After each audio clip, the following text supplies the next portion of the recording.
меня непереносимость глютена.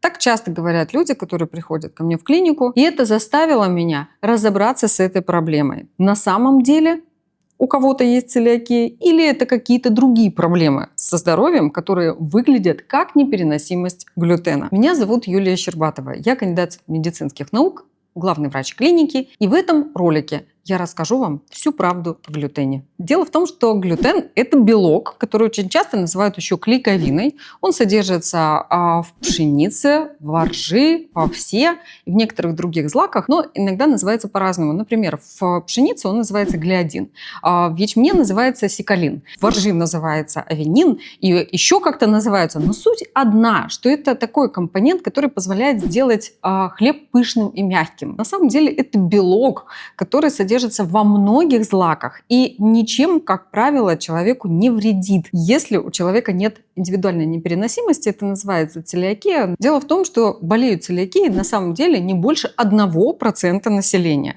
А все остальные люди, которые якобы не переносят глютен, болеют немножко другими вещами. Давайте вообще разберемся, откуда взялась эта глютеновая паника. Когда люди заметили, что некоторые не переносят что-то такое, что содержится в злаках, стали изучать эту проблему и выяснили, что это только 1% населения. Тут же никакого бизнеса не построишь на самом деле. Этим людям нужно специальное питание. Но это же мало.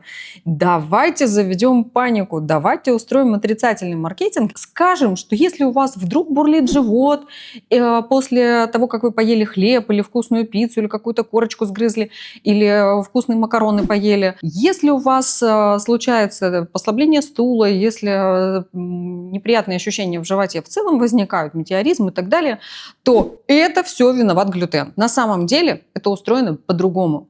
Если в вашем кишечнике нарушена микробиота, если у вас есть какая-то небольшая ферментопатия, если в вашем желудочно-кишечном тракте есть заболевание, вы будете точно реагировать на, например, крахмал в хлебобулочных изделиях. Он будет давать избыточное брожение, и вы будете получать симптомы, очень похожие на то, что возникает при непереносимости глютена. Но это никакого отношения к непереносимости глютена не имеет. А для того, чтобы правильно поставить себе диагноз непереносимость глютена, нужно сдать специальный анализ, а не гадать на вздутии живота. Так почему же все так яростно ругают глютен? Мы с вами разберем несколько состояний, когда глютен действительно может вызывать проблемы в организме. Первое – это целиакия. Целиакия называется заболевание генетическое, при котором слизистая оболочка кишечника повреждается конкретно глютеном.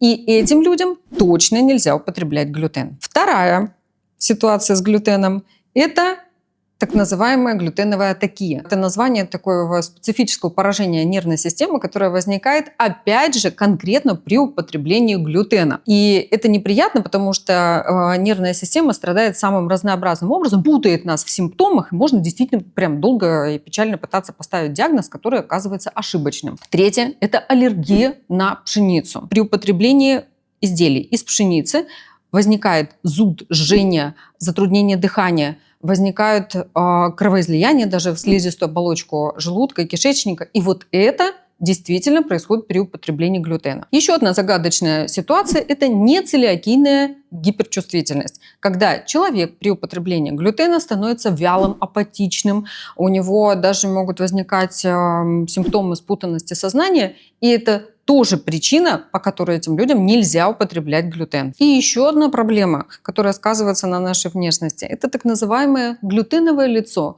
Когда глютена поступает слишком много или он действительно его не переносит, возникает такое особенное состояние лица. Отечное, шелушащиеся щеки, заеды в углах рта, потрескавшиеся губы. Вокруг носа, вокруг крыльев носа возникает такое специфическое покраснение. Эти люди отмечают, что если они съедят какую-то плюшку или кусочек хлеба, или поедят макароны вкусные, с ними случается обострение. Когда все-таки мы путаемся в этих симптомах? Когда, например, в кишечнике возникает избыточное брожение в ответ на поступление крахмала. Это совершенно не имеет никакого отношения к глютену, но очень похожая возникает картина. У глютена много полезных свойств. Например, он помогает пищеварению. В оболочках семян пшеницы содержится очень много олигосахаридов, которые совершенно незаменимым способом помогают нашему пищеварению. А еще содержит витамины группы В. Глютен делает тесто эластичным, делает хлебобулочные изделия мягкими, с хрустящей корочкой, вот такими вкусными, которыми мы